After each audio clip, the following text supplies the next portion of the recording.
warahmatullahi wabarakatuh. Innal hamdalillah nahmaduhu wa nasta'inuhu wa nastaghfiruh wa na'udzu billahi min shururi anfusina wa min sayyiati a'malina.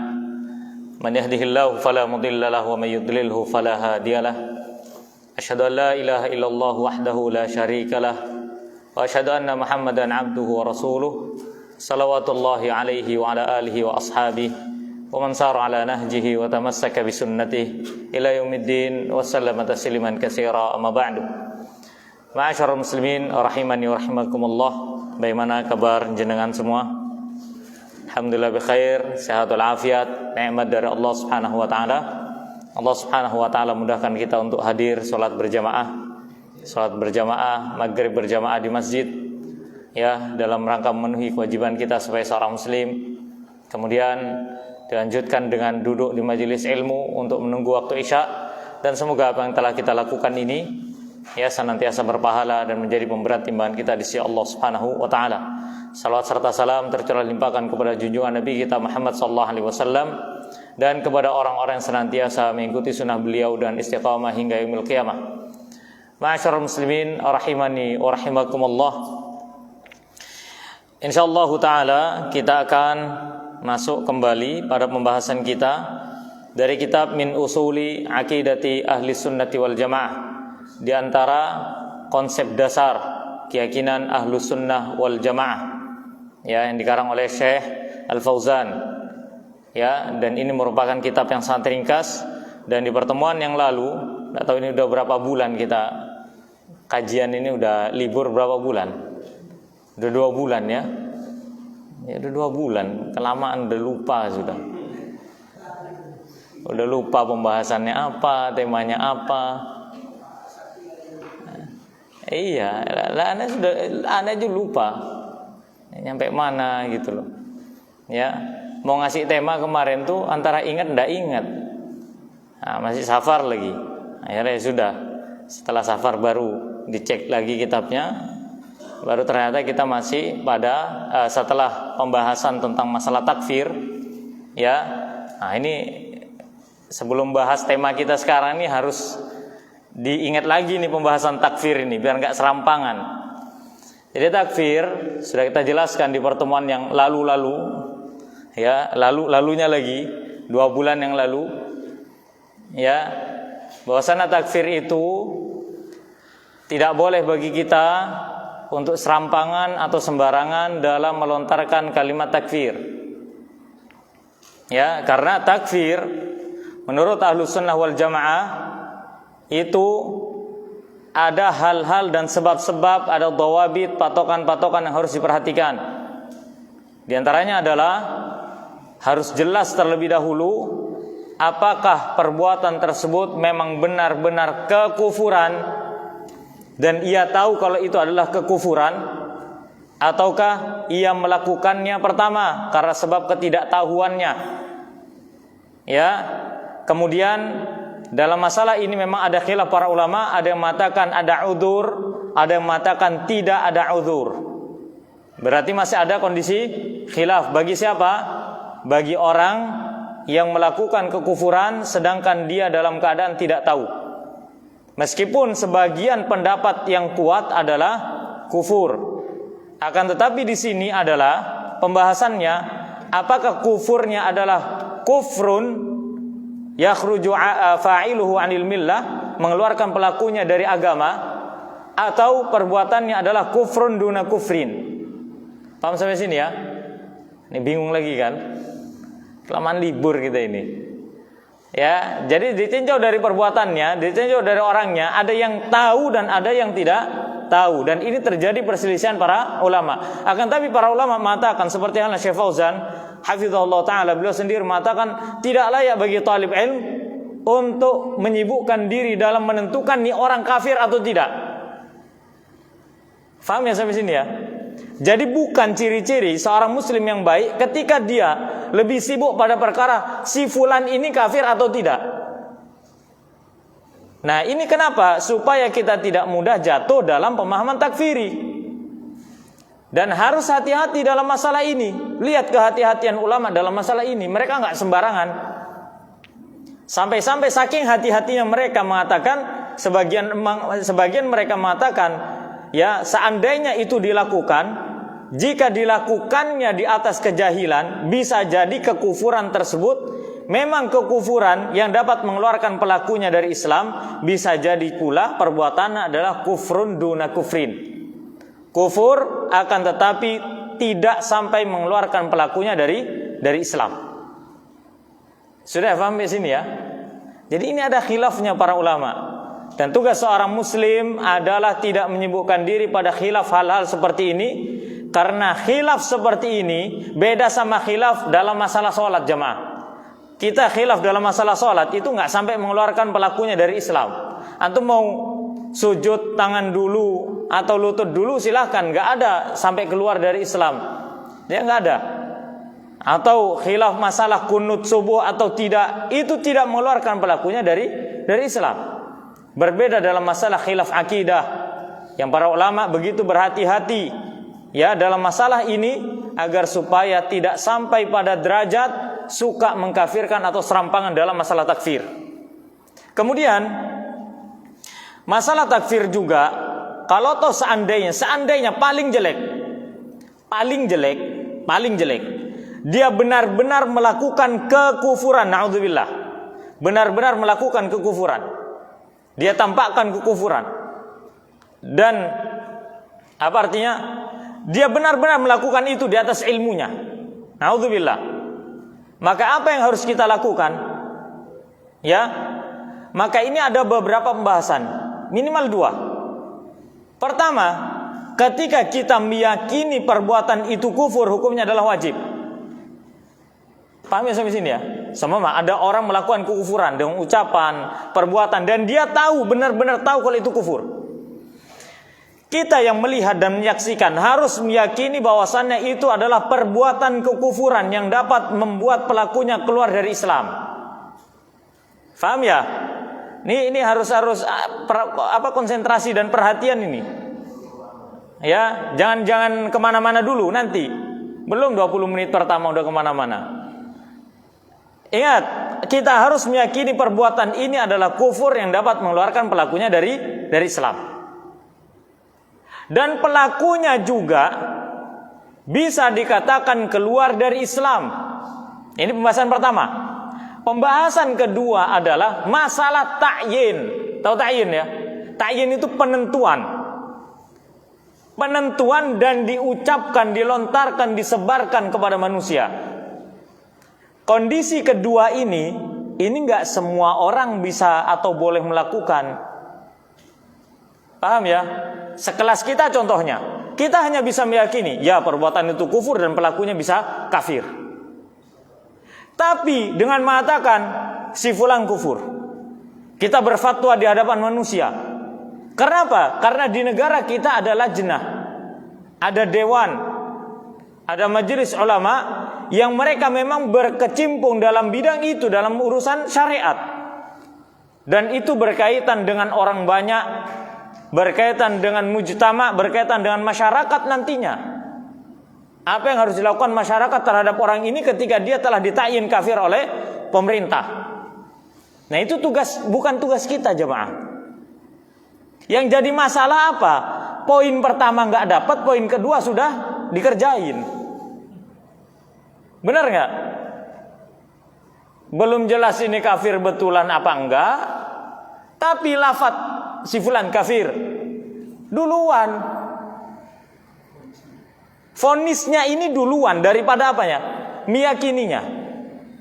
Nah, hal-hal seperti inilah yang disorot oleh para ulama, dan ini jangan terjadi di kalangan kaum muslimin. Supaya apa? Tidak mudah kaum muslimin dalam melontarkan kafir kepada sama saudaranya. Karena batas antara kita dengan Khawarij, dengan Mu'tazilah, itu dalam masalah ini tipis jemaah. Tipis. Kalau Mu'tazilah, Khawarij Mu'tazilah mengatakan pelaku dosa besar itu sudah kafir. Pelaku dosa besar itu sudah kafir. Tidak ngurus mau itu syirik, mau itu kufur, kafir sudah. Harus masuk neraka gitu loh. Ini batasannya. Nah, kita harus tahu kan, batasan ini harus tahu supaya kita ini nggak nyebrang gitu loh. Supaya kita nggak ngelanggar batasan itu. Dan rata-rata kenapa orang itu terjatuh dalam masalah takfir? Ketika dia nggak bisa mengetahui mana batasannya. Batasan mana yang dia harus tempuh dan ia harus berhenti di situ. Nggak boleh melebihi kapasitasnya. Apalagi yang menetapkan adalah orang yang nggak punya ilmu agama. Yang ilmu agamanya masih sedikit seperti kita. Udah ana sama antum sudah. Jadi masih belum layak untuk mengatakan ini si fulan kafir, ini kafir. Antum pernah dengar Syekh Shalih Fauzan hafizahullah taala tiap kajiannya, atau carilah tuh video di YouTube itu. Langsung mengatakan si fulan kafir, si fulan kafir, si fulan kafir. Coba. Hah? Pernah apa enggak? Kalau tahu pernah, sering atau tidak, metode apa yang beliau tempuh, kita enggak belajar itu. Yang kita pelajari adalah beliau memvonis, benar enggak? Iya. Sehingga yang terjadi konotasinya ada jelek. Konotasinya adalah jelek. Nah, ini pembahasan takfir yang harus kita perhatikan jamaah hadirin ma'asyiral muslimin rahiman rahimakumullah. Nah, kalau sudah paham ini, baru masuk pembahasan yang seru lagi. Apa tema kita? Taatilah pemimpinmu. Afan, kalau seandainya di majelis ini pro kontra masalah ini loh ya. Cuman ana akan menyampaikan apa yang ana ketahui. Kalau di antara jenengan ada yang kontra dengan pendapat apa yang ana sampaikan, ya tafadhol, ya monggo. Dan ini sudah menjadi hal yang nggak tahu ini biasa apa nggak boleh sih sebenarnya, nggak boleh sebenarnya. Ya, ketika membahas ini di suatu pengajian ada yang kontra dalam pembahasan ini, itu nggak tahu biasa, nggak tahu nggak, itu terserah kita lah memandang gimana. Ya, itu sudah biasa terjadi gitu loh. Bahkan sampai menilai dengan keras itu, sampai menuduh itu ada. Di pengajian Pak, ana pernah membahas masalah ketaatan kepada pemimpin, langsung ada orang teriak, "Ustadz dibayar berapa?" katanya. Bingung ana. Apanya yang dibayar? Bensin aja masih ngantri. Iya kan? Iya, bensin masih ngantri. LPG kita masih hijau, dibayar. Kalau dibayar tuh LPG-nya biru, pink, harusnya, betul nggak? Iya. Ada aja, Ustaz dibayar berapa? Dulu kampanye siapa? Masya Allah. Ada aja memang. Ya, ayo kita bahas masalah ketaatan kepada pemimpin. Poin yang keempat di antara keyakinan Ahlus Sunnah wal Jamaah dari kitab ini, beliau hafizahullah ta'ala mengatakan al-aslur rabi'u.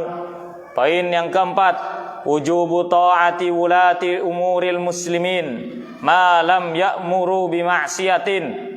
Kewajiban taat kepada pemimpin kaum muslimin selama mereka tidak memerintahkan kepada kemaksiatan. Ya, di antara usul akidah Ahlus Sunnah wal Jamaah adalah kewajiban mentaati pemimpin kaum muslimin selama mereka tidak memerintahkan kepada kemaksiatan. Fa idza amaru bima'siyatin fala tajuzu ta'atuhum fiha. Apabila mereka memerintahkan kepada kemaksiatan, maka tidak boleh mentaati mereka di dalamnya. Wa tabqa ta'atuhum bil ma'rufi fi ghairiha. Nah, ini poin-poin penting ini. Masya Allah beliau sebutin. Akan tetapi tetap harus taat kepada mereka pada perkara yang ma'ruf selain perkara yang maksiat tadi. Ya, amalan biqaulihi ta'ala, dengan mengamalkan firman Allah Ta'ala, ya ayyuhalladzina amanu, wahai orang-orang yang beriman, ati'allaha, taatilah Allah, wa ati'ur rasul, taatilah rasul, wa ulil amri minkum, dan pemimpin-pemimpin kalian. Jadi Allah Subhanahu wa taala mengatakan dalam ayat ini, ati'allah, taati Allah, wa ati'ur rasul, taati rasul, dan Allah tidak menyebutkan wa ati'u ulal amri minkum. Tidak, Allah tidak menggunakan kalimat ati'u, tapi Allah langsung menyebutkan wa ulil amri minkum. Kenapa? Karena ketaatan kepada ulil amri mengikuti ketaatan kepada Allah dan Rasulnya. Kalau ternyata ulil amri kita merintahkan kepada kebaikan wajib taat, apabila merintahkan kepada kemaksiatan tidak wajib taat. Ini hukum asalnya. Hukum asalnya. Gak boleh kita menutup mata secara total. Ustaz, dia merintahkan maksiat, Ustaz. Anda tidak mau taat semua peraturannya, mau perkara yang ma'ruf Anda tidak mau taat. Seumpama antum dizalimi, maksiat enggak? Maksiat. Terus karena antum dizalimi, karena kita dizalimi, kita enggak mau taat kepada pemimpin. Lampu merah dilanggar. Apalagi undang-undang dilanggar. Oh, sudah segala macam, semaunya sendiri. Apakah seperti itu boleh? Tidak boleh. Tidak boleh, haram hukumnya. Ketika kita melihat kemaksiatan pemimpin dan itu perintah bagi kita, jangan dikerjakan. Akan tetapi kewajiban kita adalah mentaati perintah yang lain, perkara yang lain selama tidak dalam kemaksiatan. Itulah sikap adil jamaah. Itulah sikap adil. Gak boleh menutup mata semua, jangan seperti perempuan. Ya, ketika melihat suami melakukan kesalahan satu saja, langsung semuanya salah, nggak ada kebaikannya. Ini ada ibu-ibunya enggak? Ya, memang betul Bu, kata Nabi SAW begitu Bu. Anda cuma nukil aja. Ya, begitulah kata Nabi SAW. Yakfurnal ashir, kata Nabi. Nah, orang kita nggak boleh punya sifat seperti itu kepada pemimpin. Nggak boleh. Ya, saking mangkelnya Ustaz anu begini-begini. Dilanggar semua aturan-aturan. Ya, maka ketaatan kepada pemimpin hukumnya adalah wajib. Dan Nabi SAW bersabda, "Usikum bitaqwallah was-sam'i wat-tha'ah." Aku wasiatkan kalian dengan takwa kepada Allah, was-sam'i dan dengarkan, wat-ta'ati dan taatilah mereka. Wa in ta'ammara 'alaikum 'abdun. Meskipun yang merintahkan kalian adalah seorang hamba sahaya. Ayo kita gali hadis ini. Sekarang pertanyaannya, mungkin ini pembahasan agak sensitif dikit, tidak apa-apa ya? Tidak apa-apa. Oke. Pertanyaannya gini. Abdun itu bahasa Indonesianya apa sih? Abdun. Budak kan? Hamba sahaya, betul nggak? Sekarang pertanyaannya, bisakah seorang budak itu menjadi pemimpin bagi masyarakatnya? Mungkin apa enggak? Mungkin, tapi tipis, betul nggak? Iya. Zaman dulu budak diapain? Diperjualbelikan, dipekerjakan. Hasil pekerjaannya diambil oleh tuannya. Bukan majikan lagi. Kalau majikan kan pembantu sih, enggak boleh antum berlakukan pembantu seperti budak, enggak boleh. Bukan majikan, itu tuan sama budak sudah. Jaraknya sudah atas sama bawah. Bukan begini, bukan. Atas sama bawah ini sudah begini. Sekarang budak itu kan diperjualbelikan. Jasadnya, tenaganya, jasanya juga itu diperjualbelikan, betul nggak? Budak itu. Sosok yang diperjualbelikan, yang semua halnya milik dari tuannya, kira-kira bisa nggak dia menjadi pemimpin bagi suatu bangsa? Ayo. Kedengarannya kan mustahil, betul nggak? Iya. Tapi kata Nabi SAW, meskipun yang merintahkan kalian adalah hamba sahaya. Apa maksudnya? Sekarang pertanyaannya adalah, gimana caranya seorang hamba sahaya, budak bisa jadi pemimpin? Nah, gimana caranya? Dia awalnya budak, terus jadi pemimpin, tiba-tiba jadi pemimpin. Tidak ada di sini disebutkan urutannya. Bebasin diri dulu, baru kemudian jadi terus jadi pemimpin. Enggak. Gimana caranya dia bisa menjadi pemimpin? Para ulama mengatakan bisa jadi dia menjadi pemimpin dalam dengan cara mengkudeta pemimpin sebelumnya. Benar apa enggak? Iya kan? Iya. Sehingga dia memaksa manusia untuk berbaiat kepada dirinya. Bisa nggak? Bisa. Jalur itu kan yang bisa dia tempuh agar supaya seorang budak ini menjadi pemimpin. Berarti dia bisa mendapatkan tampuk kepemimpinan dengan berbagai macam cara sekalipun itu zalim. Betul nggak? Ya silakan, kalau mau kontra silakan. Ya. Tapi kalau dipikir, Ustadz, budak kan bisa membebaskan diri baru kemudian dia jadi pemimpin. Bisa. Tapi kan yang jadi masalah tuannya ridho apa enggak ini? Karena dia kan menjadi milik tuannya. Bukan apalagi milik, udah kayak benda. Dan jarang sekali tuan itu mau membebaskan budaknya ketika budak punya rencana untuk menjadi atasan tuannya. Ayo, enggak ada. Kecuali budak ini harus mengkudeta pemimpin yang sah dan ia mengikrarkan diri menjadi pemimpin bagi suatu bangsa. Meskipun caranya jelek, mendapatkannya dengan cara yang buruk, yang seharusnya statusnya dia nggak boleh seorang budak menjadi pemimpin, nggak boleh loh ya. Dalam siasa al-islamiyah, perpolitikan Islam itu nggak boleh seorang budak menjadi pemimpin bagi orang yang merdeka, kecuali dia harus merdeka dulu. Berarti kan bukan budak kalau merdeka, betul nggak? Ini statusnya masih budak. Ayo, gimana caranya? Kalau bukan mengkudeta. Meskipun kata Nabi, yang memerintahkan kalian adalah seorang budak, dengan cara mendapatkan pemimpinan yang buruk, ketika dia telah menjadi pemimpin, tugas kita adalah taat kepadanya. Makanya Nabi itu nggak main-main dalam masalah memberikan nasihat ini. Yang Nabi katakan adalah, aku perintahkan kepada kalian pertama takwa kepada Allah. Apa maknanya? Di antara ciri ketakwaan seorang hamba adalah taat dan patuh kepada pemimpin. Dan ini ada kaitannya. Ketika Nabi menyebutkan takwa pertama, kemudian disandingkan dengan perintah mendengarkan dan taat, ini menunjukkan tanda ketakwaan adalah mendengar dan taat, patuh kepada pemimpin kaum muslimin. Meskipun caranya itu nggak bagus, tetap harus taat. Udah, ada kontra di sini? Fadol kalau ada kontra. Ya, mungkin ada yang nggak setuju dengan hadis ini, silakan.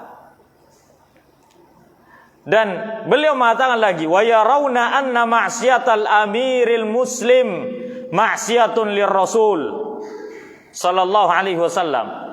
Dan mereka berpendapat bahwasanya maksiat kepada pemimpin kaum muslimin adalah sebagai bentuk maksiat kepada Rasul sallallahu alaihi wasallam. Karena Nabi sallallahu alaihi wasallam bersabda, "Man yuti'il amira faqad ata'ani." Barang siapa yang mentaati pemimpin, maka ia telah mentaati diriku. Wa man 'asal amira faqad 'asani. Barang siapa yang bermaksiat kepada pemimpin, maka sungguh ia telah bermaksiat kepadaku. Nah, itu dia. Ya. Sebagai salah satu bentuk ketaatan kita kepada Nabi adalah mentaati pemimpin.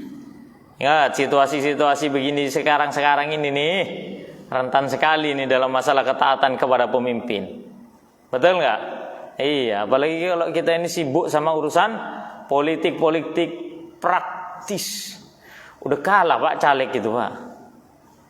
Ya, DPR politikus itu kalah sama omongan-omongan kita sudah. Sudah kalah. Sudah, Masya Allah, udah ketemu semua calonnya, ya capresnya, sudah ketemu. Udah, wallahi itu zaman bukan zaman sekarang ya. Situasi kondisi seperti ini menjadi sebuah buah bibir dalam mengetahui semua aib-aibnya, betul nggak? Iya. Kita yang nggak tahu apa-apa itu tiba-tiba tahu aja aib-aibnya. Kenapa? Karena kita sibuk ngurusin aib orang. Iya. Jangan sibukkan diri dengan itu, dengan perpolitikan.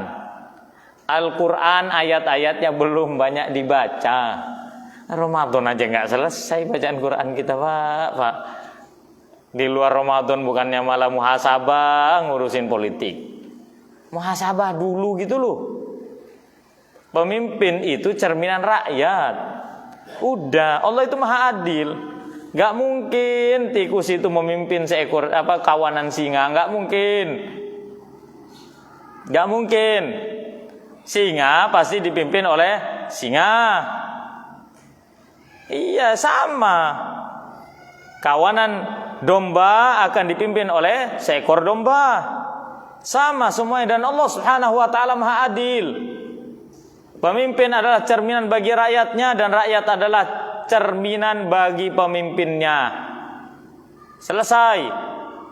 Ja'alna ba'dakum li ba'din fitnatan atasbirun. Dan kami jadikan sebagian kalian dengan sebagiannya fitnah. Atasbirun. Apa kalian bisa bersabar? Ya. Inilah kita. Pemimpin kita adalah cerminan kita. Cerminan kita. Jadi nggak perlu kita menyibukkan diri dalam berpolitik praktis. Ya, sibuk. Kebanyakan baca berita. Pengen bukti, lihat beranda di Google kita. Kalau kebanyakan baca berita pasti beranda berita. Kalau kebanyakan baca berita artis, dengerin berita artis di YouTube pasti. Media sosial itu pinter kok, punya algoritma yang bisa membaca kegiatan kita. Kalau nggak tahu kita jelasin. Jadi HP kita nih terhubung sama YouTube, Instagram, Facebook, media sosial, semua itu terkait jadi satu dalam sistem algoritma. Jadi apa yang menjadi kebiasaan kita itu akan muncul di beranda-beranda yang lain. Kita di Facebook lihat politik, nulis politik segala, lihat tayangan YouTube berandanya apa isinya? Politik. Buka IG politik. Karena menyesuaikan itu. Justru itu jadi introspeksi untuk kita. Kok saya buka ini politik, buka ini politik. Ya Allah, astagfirullah, berarti saya sibuk HP ini dengan politik. Tidak percaya? Coba aja satu pekan. Di Facebook itu cari video-video pendek kajian. Cari terus, upload sehari 3 kali. Coba, kalau tidak percaya. Habis itu di IG cari kajian. Lihat YouTube kita lah kajian isinya. Loh iya, itu sistem itu. Kadang nggak percaya gitu loh. Memang sistem seperti itu. Karena kita juga berkecimpung di media sosial, jadi kita harus tahu trennya apa, cara ngikutinnya gimana, terus anunya apa, celah-celahnya gimana. Oh ini kesini arusnya kemana, mana yang harus dihindari, mana yang halal, mana yang haram. Kita juga di balik layar gitu loh, ngatur ini itu. Nah, jadi kita tahu gitu loh. Kalau kita sibuk sama ini, urusan A terus nanti semua medsos kita akan terhubung dengan satu kata A, selesai. Dan ini menunjukkan diri kita dalam bermedia sosial. Ya Ustaz, kalau Anda nanti punya kecondongan untuk memilih si A, B, C segala macam, gimana Ustaz? Ya fadhol, itu urusan antum pribadi. Tidak perlu bagi kita untuk ikut kampanye malahan. Ya, sekarang pertanyaannya, emang setelah kita ngomongin politik sampai sesibuk itu, strata hidup kita bertambah? Usaha kita semakin lancar? Enggak kan? Enggak juga. Penghasilan kita semakin bertambah? Enggak juga. LPG di rumah tetap gitu-gitu aja kan? Ijo-ijo aja, nggak biru kan? Iya. Artinya apa? Ada keuntungan? Tidak ada keuntungan. Makanya Nabi SAW mengatakan, min husnil islamil mar'i tarkuhu ma la ya'ni. Di antara tanda kebaikan Islam seseorang adalah ia meninggalkan perkara yang tidak penting untuk hidupnya. Yang penting buat hidupnya dia adalah usahanya lancar, nafkahnya lancar, betul nggak? Berasnya tidak habis, anaknya sehat, anak istrinya sehat, keluarganya dididik di atas tauhid. Udah, itu tugas dia. Bisa ibadah kepada Allah, bisa hadir ke masjid, sudah, itu nikmat sudah. Kalau kita sibuk sama urusan orang, nggak akan pernah ada habisnya, sekalipun usia kita akan habis. Ya, oleh karena sekali lagi kita katakan bahwasanya orang yang terlalu sibuk dengan urusan politik, perpolitikan, itu hakikatnya dia orang yang kurang kerjaan. Sepertinya kurang baca Qur'annya, ngajinya, sholatnya itu kurang. Kok bisa ada waktu untuk ngurusin masalah-masalah yang nggak penting untuk hidupnya dia? Kan ini untuk masalah kebangsaan, Ustaz. Kenapa antum nggak nyalon aja jadi pemimpin? Kok ya kebangsaan kok ya tanggung gitu loh. Kalau mau ngurusin kebangsaan sekalian nyalon aja sekalian, betul nggak? Ya, anu bukan berarti menganjurkan loh ya. Enggak, kalau mau berkontribusi itu jangan tanggung-tanggung. Ahsan, kita doa saja kepada Allah semampu kita kan.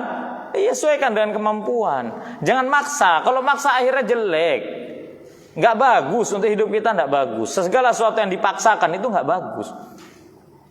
Kita ini terkadang memimpin, menuntut pemimpin itu perfect,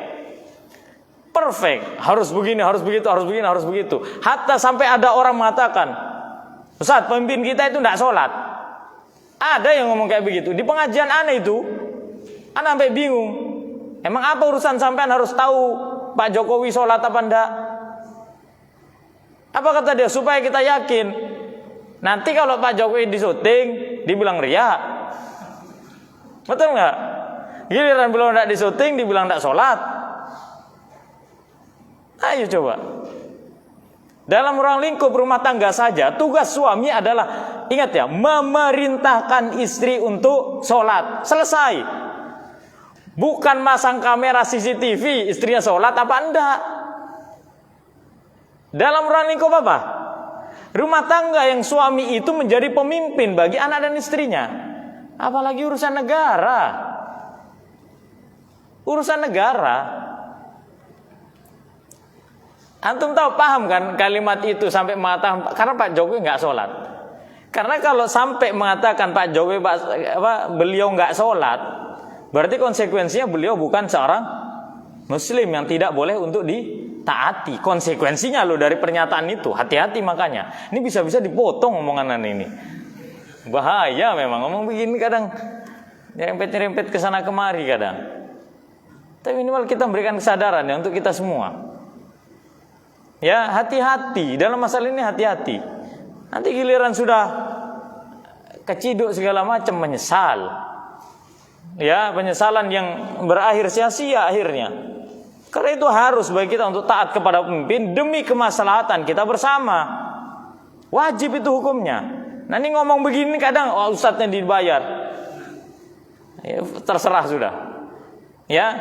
Ingatlah bahwasannya kewajiban kita kepada Allah adalah beribadah dan mentaati pemimpin kita. Di akhirat kita nggak pernah ditanya tentang pemimpin kita. Kita nggak pernah ditanya tentang pemimpin kita. Yang ditanya oleh Allah, apakah engkau patuh atau tidak? Selesai. Adapun pemimpin kita akan ditanya tentang kita. Sudah, jangan ngambil hisapnya orang. Karena hisap kita di hadapan Allah itu begitu berat. Siapa yang sudah bisa jamin hisab kita ini ringan? Kayak cek sibuknya ngurusin urusan orang. Siapa yang bisa jamin? Gak ada. Ya. Kemudian beliau hafizallahu taala mengatakan wa yarawna as-salata khalfahum wal jihada ma'ahum wad du'a lahum bis salahi wal istiqamati wa munasahatihim. Dan para ulama berpendapat harusnya salat di belakang mereka. Berarti kalau harus sholat di belakang pemimpin, berarti harus sepakat sama keputusan pemimpin dalam masalah syariat, selama tidak menyelisih syariat. Ingat ya, pemimpin kita itu berkaitan dengan, Ibnu Taimiyah mengatakan, adapun pemimpin itu bukan sekedar pemimpin tertinggi, tapi siapapun yang memiliki wilayah yang mendapatkan amanah dari pemimpin itu dan jajarannya, kalau bahasa kita dan jajarannya itu harus kita taati. Harus kita taati. Kita nggak boleh menghindarkan diri sholat dari dia karena tidak ridho terhadap kepemimpinan. Nggak boleh. Kalau pemimpin kita memerintahkan kita untuk jihad, maka wajib bagi kita untuk jihad. Kalau pemimpin kita tidak memerintahkan kita untuk jihad, maka jangan berangkat untuk jihad. Ustadz, pemimpin saya memerintahkan untuk jihad. Siapa pemimpin antum? Ketua yayasan, ketua grup WA, ketua kelompok. Apa yang disebut pemimpin? Karena rata-rata kelompok-kelompok itu punya pemimpin, betul nggak? Dan lucunya, udah tegas-tegasan aja sudah.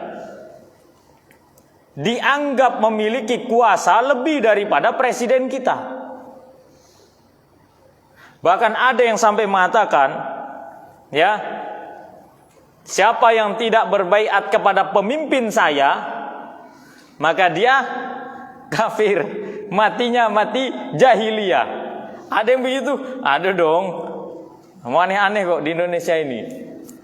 Ya, aneh-aneh. Jangankan ajaran apa, ajaran anak-anak itu kayak udah ngelempar batang singkong, das gitu, dilempar kemana, hidup dia, banyak singkongnya lagi. Ya, iya. Dan itu banyak terjadi. Bahkan ada yang mengatakan, betul-betul mengatakan di hadapan anak sampai bingung sama orang kayak begini. Anak sampai bilang, berarti anak yang tidak berbaiat kepada pemimpinmu, berarti konsekuensinya anak matinya mati jahiliyah gitu, matinya kafir gitu. Iya katanya. KTP anak tulisannya Islam kok, malah dibilang kafir. Anak bilang gini, seumpama anak sekarang mendirikan sekte, anak akan buat undang-undang, antum harus baiat ke anak. Kalau enggak, ente mati kafir. Mau enggak ente? Enggak, ya sudah ente kafir berarti. Lah enak kalau buat peraturan sendiri-sendiri kan? Enak enggak? Ya enak sih. Tinggal kita buat sekte sendiri, kelompok sendiri yang di luarnya kafir. Selesai. Harus apa? Harus persetujuan. Nah, hal-hal seperti ini bahaya loh. Bahaya. Ya, ini sangat berbahaya. Dan ini yang menjadi salah satu sebab di antara perpecahan kaum muslimin, terutama di bangsa kita. Kenapa? Karena tidak mau mengakui pemimpin yang sah. Ada satu. Gak boleh loh dalam satu negara itu pemimpinnya dua, itu gak boleh, haram hukumnya. Kata Nabi SAW, apabila ada suatu negeri ada dua pemimpin yang memerintah, maka bunuhlah salah satunya.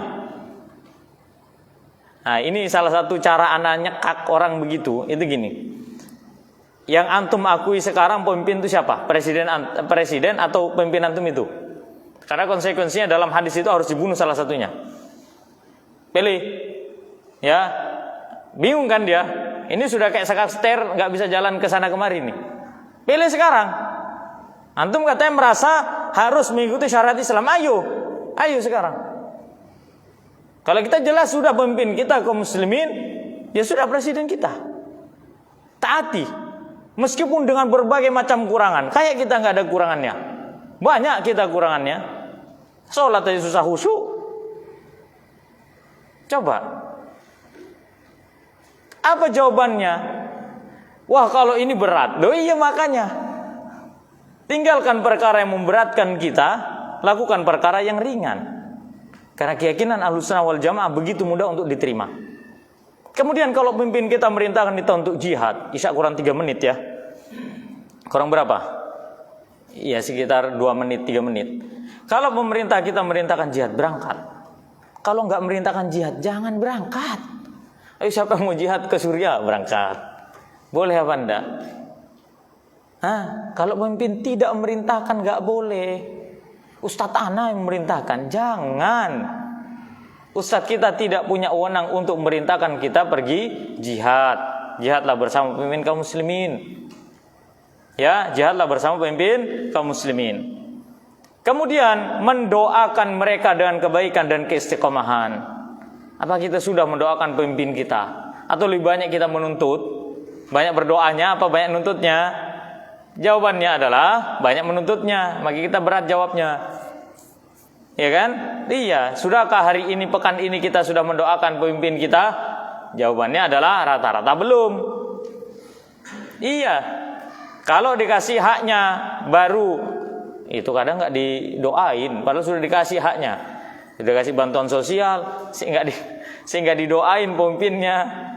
Ya Allah ya Rahman, semoga Allah memberikan ampunan kepada kita semua, amin. Doakan istiqomah pemimpin kita, karena beliau pun butuh didoakan.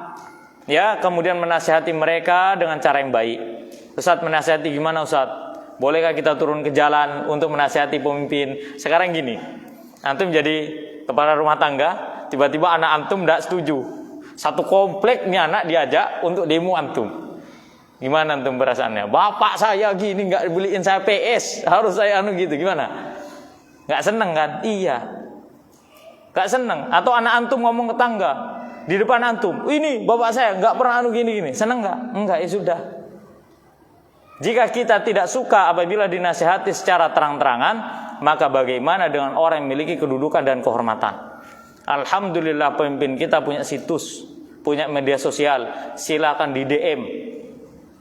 Bisa di DM? Bisa, fadol. Di Instagramnya bisa. Antum akses Instagramnya, DM. Ustaz, nggak didengerin. Rakyat beliau 281 juta jiwa. Ya, jadi antum bersabar. Bisa jadi antum didengarkan setelah urutan 281,9999 juta jiwa. Nah, berarti urutan kedua dari belakang, bisa jadi. Ya kan? Tugas kita memberikan nasihat, adapun didengarkan atau tidak itu urusan dia dengan Allah Subhanahu wa taala. Wallahu a'lam bishawab. Sudah waktunya Isya.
Baik, berapa menit?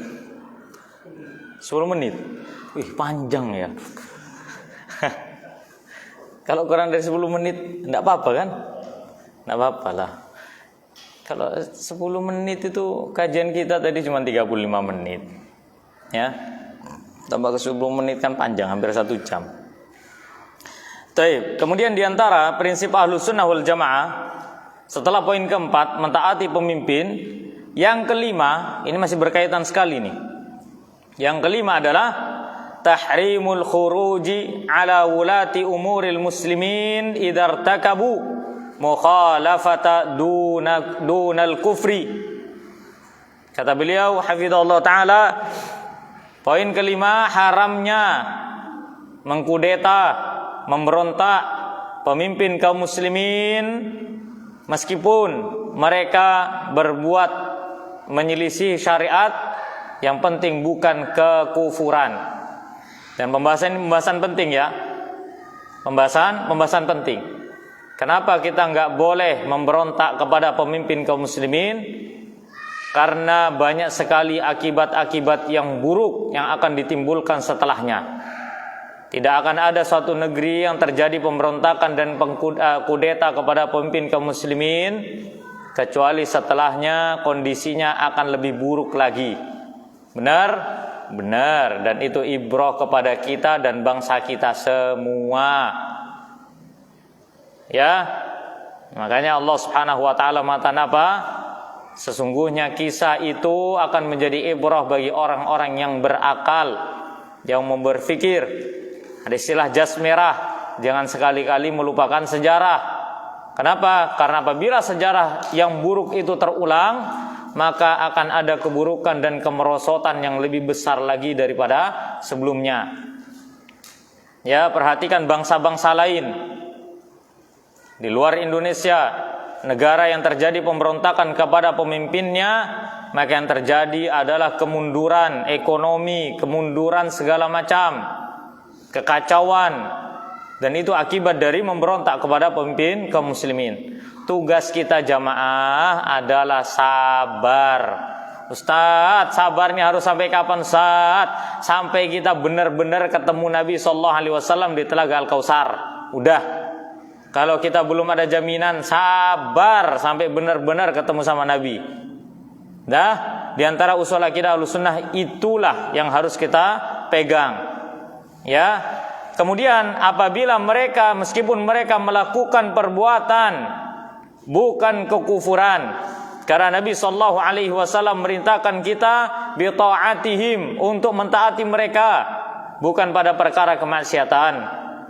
Ya, selama itu tidak memunculkan kekufuran yang jelas. Berbeda dengan Mu'tazilah. Mu'tazilah, ya, mereka memiliki prinsip yujibuna al-khuruja 'alal a'immah. Mu'tazilah ini beranggapan wajib memberontak kepada pemimpin apabila mereka melakukan sesuatu berupa dosa besar. Ini keyakinan Mu'tazilah, dan ini sama seperti keyakinan Khawarij itu. Ya, keyakinan Khawarij. Karena mereka menganggap termasuk bagian dari amar ma'ruf nahi mungkar. Kan kita sudah katakan, Nabi SAW bersabda, "Man ra'a minkum munkaran falyughayyirhu biyadihi." Siapa yang boleh biyadihi? Dengan tangannya. Ketika orang memiliki kekuasaan, bapak kepada anak dan istrinya, ya, pemimpin kepada rakyatnya.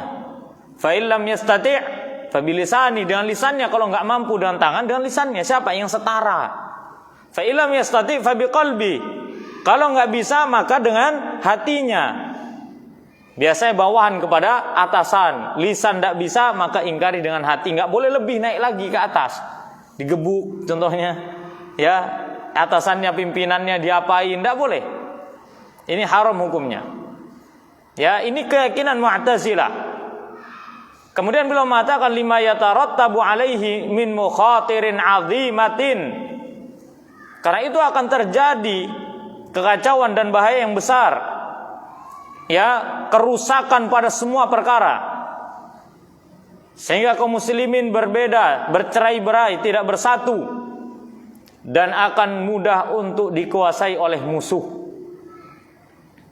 Ya, akan mudah untuk dikuasai oleh musuh, akan mudah untuk diadu domba. Kenapa? Karena mudah dalam memberontak kaum muslimin. Enggak setuju sedikit sikat, enggak setuju sedikit berontak. La haula wala quwata illa billah. Ini enggak boleh. Ini enggak boleh. Ya, karena ini bukan keyakinan kita. Berdemonstrasi di jalan ini enggak boleh. Tidak seperti itu dalam menyampaikan apresiasi. Menyampaikan apa? Ya, menyampaikan aspirasi, menyampaikan aspirasi kepada pemimpin kita. Ada cara yang indah dalam Islam. Apabila kalian, kata Nabi SAW, apabila kalian ingin menasihati orang-orang memiliki kekuasaan, ambil tangannya, nasihati dengan 4 mata. Apabila itu didengarkan dan dikabulkan, maka pahalanya adalah untukmu dan untuk dia. Apabila tidak dikabulkan, maka engkau telah gugur kewajibanmu. Selesai. Tidak ada kewajiban kita untuk menasehati, kemudian nasihatnya harus didengar, itu nggak ada kewajiban. Kewajiban kita adalah menasihati pemimpin dengan cara yang baik, dengan cara yang baik, dengan lafaz yang baik, sebagaimana yang ditempuh oleh para ulama salafun salih. Ingat sekali lagi, pemberontakan tidak pernah memberikan kebaikan apapun. Hati-hati di situasi seperti ini, hati-hati memang. Banyak para orang-orang yang berkecimpung dalam masalah khawarij, ya mereka mulai bergerak ke sana kemari. Ana itu kadang sampai bingung ya. Rumah ana sendiri aja itu sering didatangi sama orang-orang yang dakwah-dakwah gitu. Ibu-ibu bingung ana ini. Gak tahu rumah antum gimana. Selamatkan rumah antum. Alhamdulillah. Tiba-tiba datang ke rumah, ngasih buletin, artikel-artikel apa tentang ini, tentang hatta artikel khutbah Jumat, judulnya apa? Sebab musabab turunnya minyak goreng. Kalau yang nulis pedagang pasar sih nyocok gitu loh. Lihat penulisnya, doktor. Ini dokter kurang kerjaan apa disertasinya dulu ini apa gimana? Ana sampai bilang, ini sampai tulisan protes provokasi lo itu. Ana sampai bilang, ana ancam. Ini Bu kalau saya serahkan ke polisi kena sampean. Tetap aja tapi datang aja. Ya, sampai harim ana istri antu sampai bingung. Ini gimana ini orang ini. Kadang duduk di depan pintu. Ana sampai bingung. Pernah sekali dia mengatakan, ini masjid ada ustadznya, ada pimpinannya, ada. Nggak ada murabbinya, nggak ada. Ana bilang, tahu murabbi kan? Iya biasanya kalau yang orang-orang ikut hizbiyah begitu pasti ada itu. Ada. Nggak ada tapi. Oh ini harus ada begini. Kok ngatur nih ibu ini? Ya, kok ngatur gitu loh. Kemudian dia ngomong begini, kita ini harus selektif karena pemimpin kita begini begitu. Ini lama-lama na foto nih, ana serahkan ke polsek terdekat ini. Ana sampai tanya, "Ibu, rumahnya di mana?" Enggak dijawab. "Rumahnya di mana, Bu?" Tanya, "Rumah di mana, alamatnya di mana?" Sering la ilaha illallah ngasih buletin segala macam. Ini bahaya. Terutama di politik zaman sekarang. Hasil anak sampai bingung. Itu orang sampai duduk sampai menjelang asar loh itu di depan rumah anak.